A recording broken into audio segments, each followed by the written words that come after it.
What's going on, guys? Welcome back to the channel. I'm the Rio Jussie. I'm Peter Parkour, and we are the Distorted Theorists. So, we've got our friend Nicole here at Avalon Expo. Hi. Who is, well, I'm not going to give it away just yet because I'm going to let her tell you, Jussie.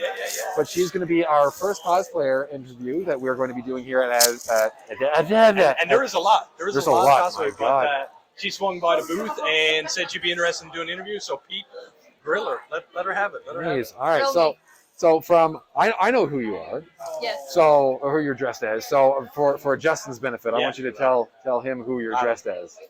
So I'm dressed as Starfire from Teen Titans, and that's like a childhood cartoon I grew up with. Okay. So it's nice that I get to cosplay as my favorite character from Teen Titans. There you go. So go ahead. So I noticed it too, like with the hair. Is the hair more so from the live action one? Because her hair in the show was orange, I think, wasn't it? Or no, her hair from the show is kind of like I wouldn't say orange, more like of a red burgundy color. Okay. I haven't seen the Teen Titans TV show, but I found this wig. Yeah, it works. Yeah, I was looking for something in particular, and I like Starfire's original design, but I kind of want to also make it my own. So I was looking for a wig that I liked, kind of looks real. This is a lace wig. And I ended up finding this on Google, and I thought it worked because it was like fiery red. Okay, so the wig is not actually like a part of the ensemble that was all came together when you ordered it type thing. No, I had to order it separate, but cosplaying is also really expensive. Yeah. So this wig was like $120 from the UK. Ooh. Except it arrived within a week. I don't feel bad now about our $20 t-shirts, ladies and gentlemen. So that's Starfire. So beyond that, who is Nicole? Well, I'm a recent graduate from the Grenfell Theater Program out in Corner Brook. I actually only been cosplaying for like a year and a half. Oh, really? Yeah, because when COVID started, there was no acting jobs available. No one was doing acting. All the theaters were closed, and I felt really depressed. And so I was on TikTok, and then I posted TikTok before. The old trap. Yeah, but I was looking for my niche because I did some dances and all that kind of stuff, and then I saw people do cosplay. And I thought it was really popular now. Yeah, I thought it was really cool, and it was also a way for me to express myself and kind of also act and be like a different character on screen. So it worked. Listen, we all grow up watching stuff on television, whether it be anime, cartoon, live action, movies, whatever. And we're like, I wish I could be this person, but I find that cosplay, and maybe you can indulge me or not, cosplay lets you just step out of your own life for a second. Let's just pause that and, spend a weekend dressed as whoever and feel like you are that character for a couple hours even. And just take us out. Let's face it, we can all use a little break from reality every now and again, especially these days. So absolutely. Yeah. So beyond that, so you said you've been doing this for about a year now. A year and a half. I started back in late February. February 28th, actually, I remember the date. It was February 28th, 2021. Okay. Yeah. So this is not your first creation? No, this isn't my first cosplay. My very first cosplay. Because I'm really into makeup, right? Yeah. And I really love Attack on Titan. So my very first cosplay was Ymir. That's a reference I also understand. Yeah. There you go. My very first cosplay was Ymir. Now she's speaking the language. No. Yeah. Yeah. So, what do you find difficult getting into cosplaying, making cosplays? What's your biggest hurdle for your cosplays that you had to learn? Probably, again, I didn't always do makeup. I try to get my friends to do my makeup because I was shit at it. Part of my language. So makeup was the first hurdle. Yeah, makeup was the first hurdle, and it was also I had a specific mind of what I want my cosplay to look like, and I didn't want it to look raggedy and cheap looking. And I had a specific image in mind. So which is probably the hardest part, get that image. Yeah, the hardest part is also trying to find exactly what you're looking for. And even if you find what you're looking for, cosplay is an expensive hobby to get into. Oh yeah. So it's also it's like us in our collectibles. You always start, I'm going to buy this $100 statue. I don't know, and then the next thing you know is you're gone down the rabbit hole and you're spending $1,000 on a Silver Surfer statue. Oh my God, that's which me. I've seen. It exists. And it doesn't exist. I recently bought 3 cosplays that just came last week in time for con, that I went down the rabbit hole and I spent around $300 on like 3 extra cosplays. Wow. It happens to the best of us. Now, okay, so that was your biggest hurdle. So Yeah. let's say you could just pause your own experiences for a second and like maybe there's, I'll say, young women out there that's looking to get into cosplay like yourself, looking for a bit of advice. If you could go back in time and you've seen your younger self and you said, if you're going to get into cosplay, here's what you need to know to prepare yourself, what would you tell a viewer out there watching if they're thinking about getting into it? If you're thinking about getting into cosplay, one thing that like I would have said to myself is like if you want to cosplay, but you know your wallet is kind of like crying, like don't spend me, like save me please. The moth flies Oh, out. damn. Yeah, like cosplays are like the best thing to go. Like you could do like say like light yagami. That's like an easy cosplay to do, right? It's just like a white shirt and a tie, right? And sometimes that's all you need. And probably Death budget Note, your right? money as well. What? He's from Death Note? Yeah, that's from Death Note. Okay. Another reference I understand. Yeah. Perfect.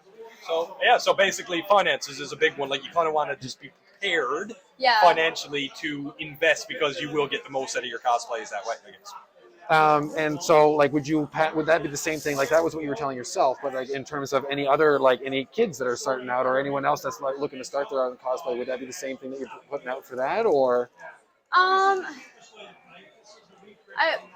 Or even the building of a cosplay, like what's something that someone should know when you're getting right into it and ordering your stuff? Be careful when you're ordering online, because there you go. I actually recently got scammed out of my money. I woke up one night and had $500 taken out, and I'm pretty sure it was because I got this email about handling stuff from a cosplay that I ordered. Like duties and taxes or something? Yeah, so I went to pay that, entered in my debit information, and then next thing I know, the following day, I had $600 missing. Ew. I would be careful what That's you a what. no-no. Yeah. I would be careful what sites you use. Cosplay was fun. Looks like I'm out. All right. And I also listen to other cosplayers, like some famous cosplayers on TikTok. I listen to their experiences as well, and some of them I shop from their sites as well. Okay. Like Mick Costumes, it's like a cheap way to go.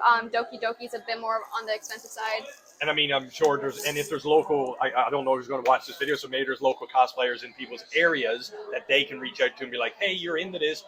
What's some trusted websites? Because obviously if they've been at it maybe longer than you have, then they would know where's the trusted site. So, also, another advice I have is like, I know like some people, they are interested in anime or like interested in cosplaying, but they turn away from it because a lot of people think it's like, oh my god, that's like so weird.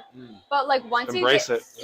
embrace it. Like at first I was a bit uncomfortable with like people like looking at me thinking I'm like weird or but like once We you get like that every embrace time we it, put a video. just like just become just dive in. Yeah, Don't care what other people think, and you'll be fine. Absolutely. So you started out. You're here now, a year and a half later. Yes. What is your dream cosplay? If there's one thing that's out there that you were like, if you had unlimited funds. Let's say finances weren't like really a boundary. Let's give you a couple $1,000 limit. Ooh. What would you say? I want to work at this and do it and show up looking like this. I know exactly. Shoot. So I know there's probably many My Hero, Boku no Hero Academia fans out there. There you go. But my dream cosplay is Hawks from My Hero Academia. Explain what he looks like. He or she looks like. Sorry. Okay, so Hawks, one of his quirks, his quirk is like he has wings and he flies and everything. So he has those like big red kind of like wings, and he has this like brown coat with this like white kind of like fluff fringe going around it. And but I really want to do that cosplay, but the reason why I haven't is because I'm picky on the wings. And I went searching for some wings. Unless you make them yourself, the wings are like, they can range from like $300 to $500. I've seen some clips of people making their wings where they've actually built. It's like a framework, and then it's something that's more related to their body work. So if they raise their arms and their wings actually fold out and everything, it's actually really cool. That's the ones I was looking for, the automatic ones. Oh yeah. Very cool. And like I've seen cosplayers do it. I'm so envious. I'm just like, I want to do that so bad. But Teach me your craft. The wings are a problem. And like me as a cosplayer, I can't make anything. So last but not least, What else? Okay, so obviously our YouTube channel is based around cinema, gaming, all the good stuff. Is there anything outside the realm of cosplay and everything? Because we'd like to ask you a personal question. Is there anything coming up in the theaters? Any games coming out that you're like, oh, I can't wait to see this. I can't wait to play that. Maybe you're like got the release date set up on your phone. Just from your own personal experience, what are you waiting for? Well, I'm not much of a gamer. My partner actually is a huge gamer. I'm more of a big weeb. I'm not a gamer. More of a weeb. I will play games if he says, you know, hey, let's play games. But first and foremost, I'm an actor. And right now, I'm actually working a paid acting gig that's called Home in 3 plays, Barring Park, Cashin Avenue, and Cookstown. And I'm in Cashin Avenue. That's playing at the LSU Hall. And May 19th to May 22nd. There you go. So that's what you're looking forward to. So a personal experience. Yeah. Is this your first acting gig? Like, are you just excited to get at it? Yeah, like I've been an actor. I just graduated. I did some film work, but this is that I got paid for. But this is like my first professional acting gig where I'm not in the background and I'm one of the forefront characters. Right. And all those. And while you're doing that, you'll be saying, "Hey, have you guys ever heard of the Distorted Theorists?" Yeah. You check them out. But no. But anyways, well, I want to take the time. Like, that's pretty much all we've got to ask. Do you have anything else that you want to add to anything that we? No. Are you having fun? I am having fun, and I'm also interested in checking out your channel. Cool. I love supporting Newfoundland talent. Thank you so much. Perfect. So I want to take the time to thank you, Nicole, for stopping by and checking out the Distorted Theorists at the Avalon Expo. And I guess we'll take it out. I am the real Jossie. I'm Peter Parkour, and like we always say on the channel, keep it real. Keep it real.